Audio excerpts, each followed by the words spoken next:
Indo British advanced pain clinic, నొప్పిమాయం, surgery దూరం. For appointments 9155515563.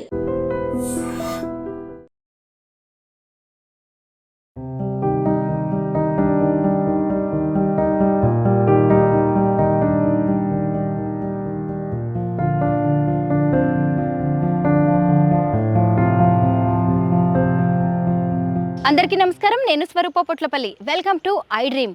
ఈ రోజుల్లో కన్నవారిని, తోబుట్టువులను కూడా దగ్గరకు తీసుకోలేని పరిస్థితులు కనిపిస్తున్నాయి. అలాంటిది తనకు ఏమాత్రం సంబంధం లేని, ఆకలితో అలమటిస్తున్న, మతి స్థిమితం కోల్పోయిన, రోడ్ల మీద తిరుగుతున్న దాదాపు 150 మందిని అక్కున చేర్చుకొని వారి ఆలనా పాలన చూస్తున్నారు గట్టుగిరి గారు. రంగారెడ్డి జిల్లాలోని నాదర్గుల్లో ఆయన నిర్వహిస్తున్న మాతృదేవోభవ అనే ఆశ్రమానికి నేను ఇప్పుడు వచ్చాను. సమాజ శ్రేయస్సు, అనాథల సేవే తన లక్ష్యమని చెబుతున్న గిరిగారితో పాటు తమ వాళ్ళెంతో మందికి దూరమైపోయి తాము ఏ స్థితిలో ఉన్నామో కూడా తెలియని పరిస్థితుల్లో ఉన్న ఎంతోమంది అనాథలను ఇప్పుడు మనం కలవబోతున్నాం.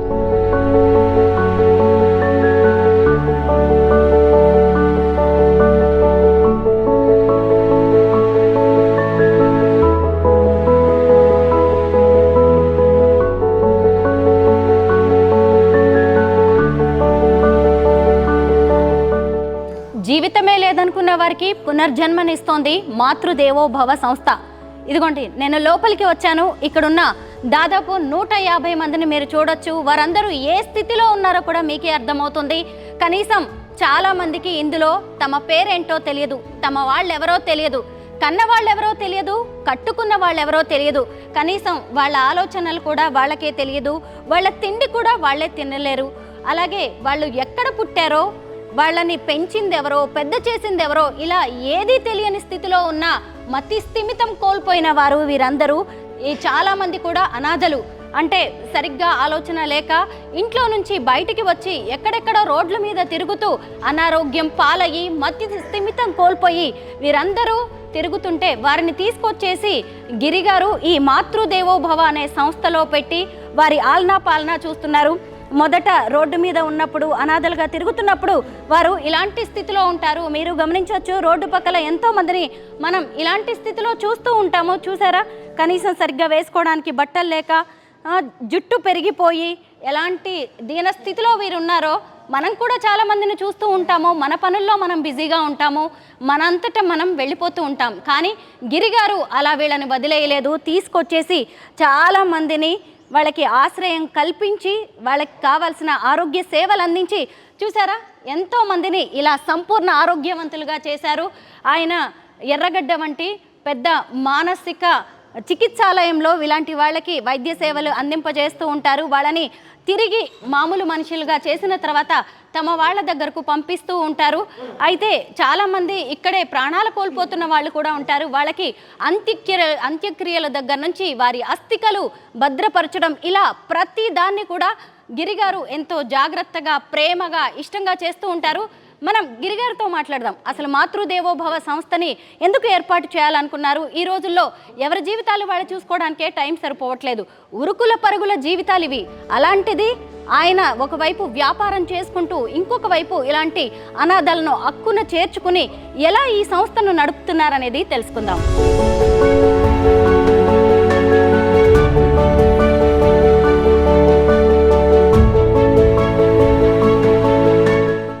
మీరు దాదాపు 600 మందిని మళ్ళీ సొంత వాళ్ళ దగ్గరికి, సొంత గూటికి చేర్చారు. అలాగే కొంతమంది చనిపోవడం అనేది కూడా జరిగింది కదా, వాళ్ళకు కూడా మీరే దగ్గరుండి అంత్యక్రియలు చేస్తూ ఉంటారు. పైగా నాకు ఆశ్చర్యంగా అనిపించింది ఏంటంటే వాళ్ళ అస్థికలను కూడా మీరు భద్రపరుస్తారు. ఎందుకంటే రేపు ఎప్పటికైనా వాళ్ళు వచ్చినప్పుడు మనం ఇవ్వాలి అని. ఎందుకంటే ఇంత జాగ్రత్త? అంటే మేడం, వీళ్ళు కొంతమంది ఇంట్లో నుంచి బయటికి వెళ్ళిన వాళ్ళు ఉంటారు, కొంతమంది ఏమో వద్దనుకొని వదిలేసిన వాళ్ళు ఉంటారు, వీళ్ళ ఫ్యామిలీస్. కొంతమంది తప్పిపోయి తిరుగుతూ ఉంటారు. సో వీళ్ళని తీసుకొచ్చినామా, మళ్ళీ వాళ్ళ ఇంటికి అప్పచెప్పినామా ఒక కేటగిరీ, ఇంటికి అప్పగిస్తే ఒకటి సక్సెస్. ఒకవేళ వీళ్ళకి ఏమైనా జరగరాంది జరిగినప్పుడు, సో వాళ్ళు చనిపోయినప్పుడు నేను వాళ్ళ దహన సంస్కారాలు చేస్తాను. చేసిన తర్వాత వాళ్ళ డీటెయిల్స్ అన్నీ కూడా డెత్ సర్టిఫికేట్తో సహా భద్రపరుస్తాను. ఎందుకనంటే వీళ్ళ ఫ్యామిలీస్ తప్పిపోయిన వాళ్ళు వెతుకుతూ ఉంటారు, చనిపోయిన సంగతి వాళ్ళకి తెలియదు. సో నా దగ్గర ఫొటోస్ అండ్ అస్థికలు, వాళ్ళ డెత్ సర్టిఫికేట్ భద్రపరుస్తాను. మిస్సింగ్ కేసు వాళ్ళు నా దగ్గరకు వస్తారు, సార్ నాకు ఈ ఫోటోలో ఉన్న వ్యక్తి కనిపించట్లేదు అని అంటే ఒకవేళ నా సిస్టంలో అన్ని అప్డేట్ పెట్టుకుంటాను. ఓకే, ఈ ఫోటోకి సంబంధించిన వ్యక్తి ఏమైనా ఉన్నాడా చూసేసరికి ఒకవేళ ఆయన చనిపోయి ఉంటే వీళ్ళకి మనం ఇన్ఫర్మేషన్ ఇస్తాం. సో నేను పలానా డేట్ నాడు తీసుకొచ్చాను, పలానా డేట్ నాడు ఆయన మా దగ్గర ఉన్నాడు 2 సంవత్సరాలు, తర్వాత చనిపోవడం జరిగింది, ఒకవేళ చనిపోయి ఉంటే చనిపోయాడని చెప్తాము. సో ఆ తర్వాత ఆ విషయం ఎట్లా చెప్పాలని చాలా ఒక బాధతప్త హృదయంతో నేను చెప్పడం జరుగుతుంది. అలాంటి సంఘటనలు కూడా జరిగినాయి. సో వీళ్ళు ఏంటంటే అక్కడికి స్టాప్ చేస్తారు తిరగడం, ఫ్యామిలీ మెంబర్స్. ఓకే, మా నాన్నగారు ఇక్కడికి వచ్చారు, చూసుకున్నారు, చనిపోయారు. ఇంకా నేను వెతకడం వాళ్ళకి శ్రమ తప్పుతుంది. వెతకడము రాష్ట్రాలు తిరుగుతూ ఉంటారు వెతకడం కోసం, లక్షల రూపాయలు ఖర్చు పెడతారు. అది అక్కడ మనం ఫుల్ స్టాప్ చేయాలి. ఆ తర్వాత అస్థికలు ఇస్తే తీసుకెళ్ళి పాపం వాళ్ళ ఇంటి దగ్గర గోరి కట్టుకోవడమో లేదా సంవత్సరం ఆ కార్యక్రమాలు చేసుకోవడమో చేస్తూ ఉంటారు. కాబట్టి అక్కడికి అలా ఒక ఇబ్బందుల్ని ఫుల్ స్టాప్ చేయాలి అనే ఒక ఆలోచనతోటి అస్థికలను కూడా నేను భద్రపరుస్తుంటాను.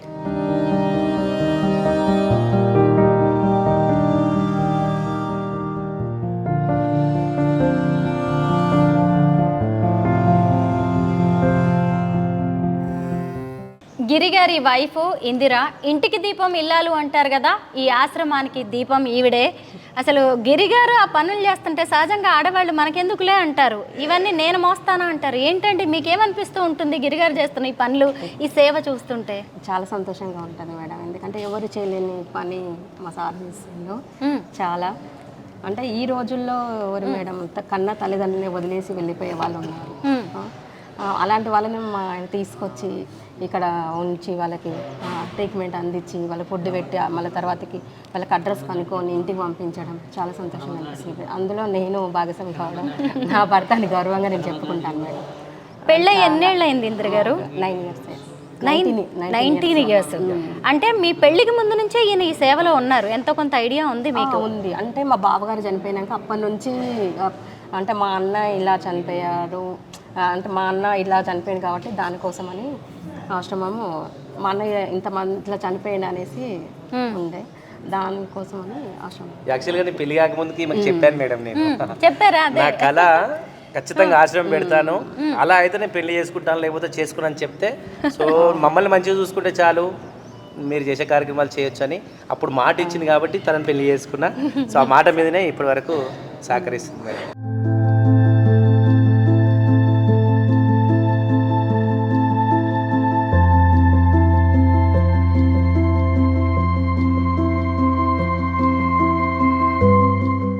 చూసారా, ఈ ఆశ్రమంలోకి అడుగుపెట్టే టైంకి ఎవరెవరు ఎలా ఉన్నారు, ఆ తర్వాత ఇక్కడికి వచ్చిన తర్వాత ఎంత నీట్గా ఎంత చక్కగా ఎలా తయారయ్యారు అనేది ఇక్కడ బోర్డ్స్ రూపంలో ఏర్పాటు చేశారు. అలాగే ఇంత పెద్ద సంస్థ మనుగడ సాధించాలంటే ఖచ్చితంగా దాతల సహకారం అవసరం. ఎవరెవరు ముందుకొచ్చేసి ఎలా సహకారం అందిస్తున్నారు, అంత్యక్రియలు చేయడం కావచ్చు, అన్నదానం కావచ్చు. ఇంకొక విషయం ఏంటంటే ఇక్కడ సెలబ్రిటీలతో పునర్జన్మ అనే కార్యక్రమాన్ని కూడా నిర్వహిస్తూ ఉంటారు. కొంతమంది సెలబ్రిటీలు ఇక్కడికి వచ్చేసి ఈ మతిస్థిమితం లేని వారితో గడుపుతూ ఉంటారు, వాళ్ళ ఆచూకీ తెలుసుకోవడానికి కావచ్చు, లేదంటే రకరకాలుగా సహాయ సహకారం అందిస్తూ ఉంటారు. అయితే ఇక్కడికి తీసుకొచ్చిన వాళ్ళని 3 వర్గాలుగా విభజిస్తారు. అంటే ఫస్ట్ వచ్చినప్పుడు వాళ్ళు ఏ స్థితిలో ఉన్నారో వాళ్ళకే తెలియదు, వాళ్ళ వంటి మీద స్పృహ కూడా లేని స్థితిలో ఉంటారు, బట్టలు కూడా లేని స్థితిలో ఉంటారు, వాళ్ళని అవతల ఉంచుతారు. తర్వాత రెండో కేటగిరీగా ఇదిగోండి ఇక్కడ మీకు కనిపిస్తుంది కదా అవతల ఆ గ్రిల్స్ మధ్యలో, అక్కడ కొంతమంది ఉన్నారు. ఆ తర్వాత కాస్త మంచిగా అయిన తర్వాత ఈ 3వ కేటగిరీగా ఇలా మన ముందు కనిపిస్తూ ఉంటారు. దాదాపు 150 మంది మాతృదేవోభవ సంస్థ దగ్గర ఆశ్రయం పొందుతున్నారు. మరి కొద్ది రోజుల్లో తమ వారందరినీ కలవడానికి వీళ్ళు వెళ్ళే అవకాశం ఉంది. ఇప్పటికీ ఈ సంస్థ స్టార్ట్ చేసిన తర్వాత కొన్నేళ్లలోనే దాదాపు 600 మందిని గిరిగారు తమ వాళ్ళకి చేర్చడం, కుటుంబ సభ్యుల వద్దకు తీసుకువెళ్ళడం అనేది జరిగింది. ఈ మధ్య ఇద్దరు కూతుళ్ళు కూడా వచ్చేసి 6 ఏళ్ల తర్వాత ఇక్కడ ఆశ్రయం పొందుతున్న మతిస్థిమితం కోల్పోయిన తమ తండ్రిని కలవడం అనేది జరిగింది. మనం గతంలో కూడా దాని గురించి చెప్పుకుందాం. అయితే ఈ ఆశ్రమంలోకి రాగానే ఒక గుళ్ళోకి వచ్చిన ఫీలింగ్ కలుగుతుంది. ఇక్కడ చూసారా, శివుడు పార్వతి కొలువై ఉన్నారు. శ్రీ శ్రీ శ్రీ సహస్రలింగేశ్వర దివ్య క్షేత్రాన్ని ఏర్పాటు చేశారు.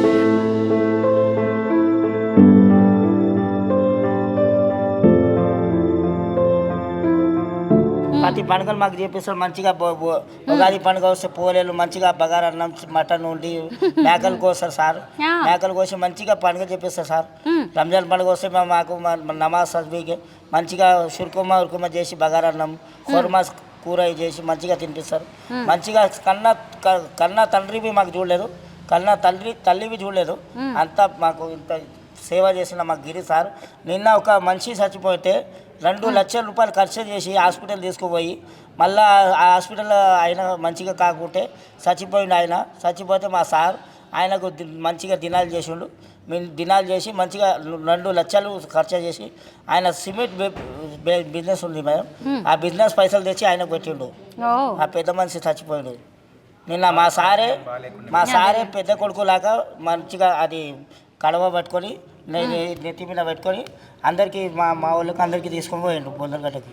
అయ్యో, వీళ్ళ సమక్షంలో అనాథగా చావకూడదు. అయితే బంధువులకి వీళ్ళకి తెలిసి ఇక్కడ ఉన్నాడని ఈయన, కానీ ఇష్టం లేదు తీసుకెళ్ళడానికి ఇష్టం లేదు. సొంత తమ్ముడు వాళ్ళందరూ ఉన్నారు కానీ తీసుకెళ్ళడానికి ఇష్టం లేదు. కనీసం అప్పుడప్పుడైనా వచ్చి చూసి వెళ్ళినా కానీ కాస్త బాగుంటుంది కదా సొంత వాళ్ళు.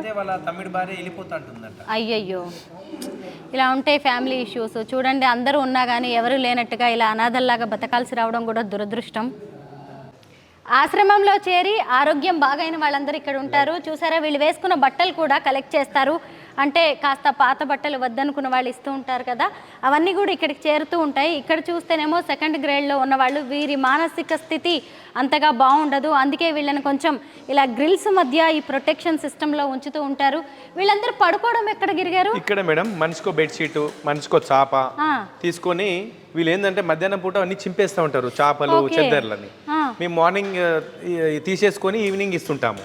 సో సపరేట్గా షోరూమ్లో పెట్టి తర్వాత వాళ్ళకి అవసరం ఉన్నప్పుడు ఇస్తుంటాము. ఇప్పుడు ఖాళీ టైంలో కూర్చొని ఏంటంటే వాళ్ళు మానసికంగా ఉంటారు కదా, అది చింపేయడము అవి అన్ని ఇబ్బంది పెడతా ఉంటారని ఇప్పుడు నీట్గా ఉంది కాబట్టి ఇక్కడే పడుకుంటారు. ఇప్పుడు భలే నీట్గా ఉందండి, ఇంత బాగా. అసలు నైట్ పూట మాత్రమే వాళ్ళకి బెడ్షీట్లు అవన్నీ ఇస్తుంటాము.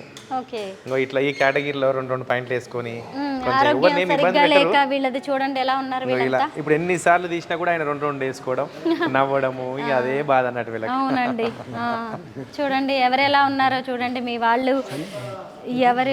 కానీ చాలా మంది ఇక వీళ్ళ పరిస్థితి అది సరిగ్గా లేదు కాబట్టే ఇష్టపడట్లేదు వీళ్ళని తీసుకెళ్ళడానికి. కానీ ఎవరికి పుట్టిన వాళ్ళు, ఎక్కడ పెరిగిన వాళ్ళు అందరినీ వదిలేసి ఇదిగోండి ఇలా ఈ గిరిగారి దగ్గరకు వచ్చారు. ఇక్కడ 2nd గ్రేడ్ వాళ్ళందరూ ఇక్కడ ఉంటారండి. ఆ తర్వాత మనం అసలు వెళ్దాము. అది 1st గ్రేడ్ అనమాట. ఇంకా అసలు వాళ్ళకి బట్టలు కూడా ఉండవు ఒంటి మీద.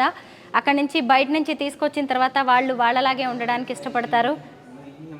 కాలేదు నీ కాలు చూయించు, ఇలా ఉంటారు మేడం. కొంచెం ఇలా అనేక రకాలైన అనారోగ్య సమస్యలతో ఉంటారు. వాళ్ళకి అవసరమైన చికిత్స అందజేస్తూ ఉంటారు. వీళ్ళకి ఏంటంటే ఈ 4-5గురికి డైలీ పీడ్స్ రావడము. సో అట్లాంటి వాళ్ళకి చూడండి మీరు దెబ్బలు ఎట్లా తాకుతూ ఉంటాయి. కొంచెం పీడ్స్ వచ్చి పడిపోతా ఉంటారు వీళ్ళు. వీళ్ళు బట్టలు అవి ఉతకడం ఎలా అండి? అంటే వీళ్ళందరి బట్టలు ఒక 10 మందికి కేటాయించడం మేడం. వీళ్ళకి వర్క్ ఉండాలి, కూర్చొని ఉంటే ఏదో ఒక పని. సో ఈ అందరి బట్టలు 150 మంది బట్టలు ఒక 10 మంది ఉతకాలి డైలీ. ఒక 10 మంది, ఇంకా 10 మందికి ఒక కూరగాయల సెక్షన్, కూరగాయలు కట్ చేయడం చేస్తుంటారు. సో ఇంకొక 10 మంది క్లీనింగ్ సెక్షన్, ఇదంతా నీట్ గా రోజుకి ఒక 3-4 టైమ్స్ క్లీన్ చేయడము. ఇంకొక 10 మంది చెట్లు ఉన్నాయి బయట, చెట్లకి వాటర్ పోయడము. ఆ రకంగా కొంత 40-50 మందికి పని కల్పించాము. ఉట్టిగా కూర్చొని ఉంటే వీళ్ళకి ఇంకా ఎక్కువ డిస్టర్బ్ అయ్యింది. నేనే పాప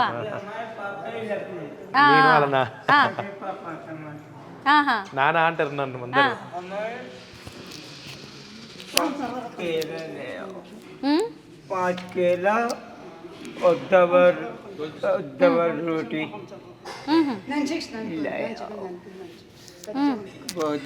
ఇంగ్లీష్ లో మాట్లాడుతున్నారు చూసారా. 97, 96, 97 ఇదిగోండి రకరకాలుగా ఉన్నారు. వేరు స్టేట్స్, మొత్తం 29 స్టేట్స్ నుంచి ఉన్నారు వీళ్ళందరూ కూడా. తెలుగు వాళ్ళు అతి తక్కువ మందే ఉన్నారు. ఇదిగోండి రోడ్డు మీదనే దొరికిన వాళ్ళు ఇలా ఉంటారు. ఫస్ట్ వీళ్ళని తీసుకొచ్చి ఇక్కడ పెడతారు గిరిగారు.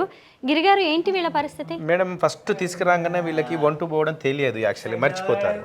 తీసుకొచ్చిన తర్వాత కొంచెం మెడిసిన్ ఇచ్చి వాళ్ళకి అన్కాన్షియస్లోకి వెళ్ళిపోయేసరికి వంట వచ్చేది కూడా తెలియదు వీళ్ళకి. బట్టలలోనే యూరిన్ మోషన్స్ అట్లే పోతే. సో వీళ్ళకి ఈజీగా ఉంటుందని ఇక్కడ షెడ్ వేసినాము. సో ఇక్కడ తీసుకొచ్చి మళ్ళీ వాళ్ళు పోగానే స్నానం చేయించడము. అందరూ జెంట్సే కాబట్టి అక్కడ స్నానాలు చేయించి మళ్ళీ తీసుకొచ్చి కూర్చోబెట్టిన తర్వాత మళ్ళీ మోషన్స్ పోవడం. సో అలా రోజుకి 5-6 సార్లు పోతూ ఉంటారు. ఖచ్చితంగా హీటర్ ఉంది, హీట్ వాటర్ పెట్టి వాళ్ళకి స్నానం చేయించడం, మళ్ళీ ఇక్కడ కూర్చోబెట్టడం. వీళ్ళ వల్ల వాళ్ళకి ఇబ్బంది కాకుండా ఆ 130 మందికి కొంచెం సేఫ్గా ఉంటుంది. వీళ్ళందరూ అందులో ఉంటే మళ్ళీ వాళ్ళకి డిస్టర్బెన్స్, స్మెల్ వస్తుంది, అందరికి ఇబ్బంది అనే ఆలోచనతో వీళ్ళకు ఈ కేటగిరీ కొంచెం మారిన తర్వాత వీళ్ళ బాత్రూమ్ వీళ్ళు పోవడము రావడము, అన్నం తినేది కూడా తెలియదు, వీళ్ళకి తినిపించాలి. కొంచెం మార్పు వస్తే ఇమ్మీడియట్లీ అక్కడ షిఫ్ట్ చేస్తాము. చూసారా వీళ్ళ పరిస్థితి ఎలా ఉందో? అబ్బా నిజంగా వీళ్ళలో చాలా మంది ఎక్కువగా హిందీ మాట్లాడుతున్నారు. అంటే వేరు వేరే రాష్ట్రాల నుంచి హైదరాబాద్కి పని కోసం వచ్చేవాళ్ళు రకరకాల కారణాలతో ఇలా అనారోగ్యం బారిన పడి మతిస్థిమితం కోల్పోవడం అనేది జరుగుతుంది. వాళ్ళ మానసిక స్థితి కూడా సరిగ్గా లేదు. చూడండి, చాలా వయసులో కూడా పెద్దవాళ్ళే ఎక్కువగా కనిపిస్తున్నారు. గిరిగారు, మీరు చేస్తున్న సేవ మాత్రం అసలు దండం పెట్టడం కూడా తక్కువేనండి. చాలా చాలా ధన్యవాదాలు మేడం, నిజంగా. నమస్తే అండి. అదే మీ వాళ్ళు ఎవరు తప్పిపోయారు అన్నారు కదా, నాన్నగారు ఫోటో తెచ్చారా? ఫోటో తెచ్చి రమ్మా రండి. ఒక్కసారి ఇప్పుడు మా దగ్గర 150 మంది ఉన్నారు. సో ఒక్కసారి మీ నాన్నగారు ఇందులో ఉంటే అంతకంటే మించిన సంతోషం లేదు. ఒక్కసారి అక్కడ కూర్చున్న వాళ్ళల్లో మీరు చూడండి, మీ నాన్నగారు అవుపిస్తారేమో చూడండి. సో చాలామందిని అప్పగించాము ఈ రకంగానే, దొరకాలని ఆ దేవుని కోరుకుంటున్నా. మీరు ఒక్కసారి చూడండి, ఇక్కడ ఉన్నారు, అక్కడ ఉన్నారు, నేను చూపిస్తాను. రండి ఇక్కడ.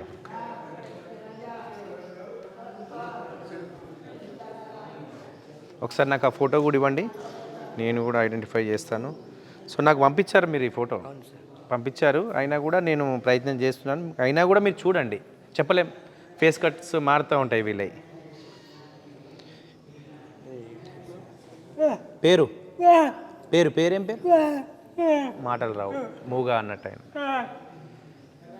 ఇప్పుడు ఇట్లా ఇట్లా ఉంటారు అన్నట్టు తెలిసిపోతుంది.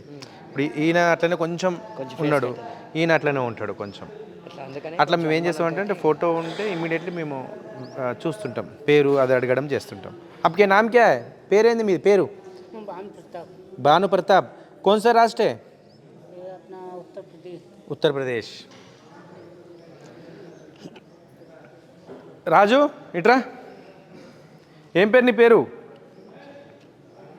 నీ పేరేం పేరు? పేరు పేరు రాజా. ఏ ఊరు మీది? మహబూబ్ నగరా? నువ్వు అట్లా. మాతృదేవోభవ ఆశ్రమానికి ఎంతోమంది దాతలు సహాయ సహకారాలు అందిస్తున్నారు. ముఖ్యంగా ఈ అనాథల కడుపు నింపడానికి ఎంతోమంది ముందుకొస్తున్నారు. చూసారా, ఇక్కడ ఉన్న వాళ్ళు కూడా ఇదిగోండి, వీరంతా కూడా అన్నదానం చేయడానికి వచ్చిన వాళ్ళే. అలాగే ఈ అనాథలకి ఆరోగ్య సమస్యలు వస్తే తీసుకువెళ్ళడానికి అదిగోండి అక్కడ 2 అంబులెన్సులు ఉన్నాయి కదా, గిరిగారు దగ్గరుండి మరి వాళ్ళందరినీ తీసుకువెళ్ళడం అనేది జరుగుతుంది. మొత్తానికి అనాథలు అనాథాశ్రమాలు లేకుండా చేయడమే నా లక్ష్యం అని చెప్పి గిరిగారు అంటున్నారు. నిజంగా ఆయన కోరిక కూడా నెరవేరాలని, ఆయన లక్ష్యాన్ని త్వరగా చేరుకోవాలని కోరుకుందాం. ఎందుకంటే ఈ అనాథలు ఎవరు కూడా రోడ్ల మీద ఉండకూడదు అని ఆయన కోరుకుంటున్నారు. బట్ ప్రపంచం చాలా విశాలమైనది, ఎంతమందిని వీలైతే అంతమందిని ఆయన తీసుకొచ్చేసి ఆశ్రయం కల్పించేది అనేది కనిపిస్తుంది. బట్ ఆయన కోరుకున్న కోరిక ఇప్పుడు కాకపోయినా భవిష్యత్తులో ముందు తరాల్లో అయినా జరగాలని ఆశిద్దాం. థ్యాంక్ యూ మేడం, చాలా థ్యాంక్ యూ అండి.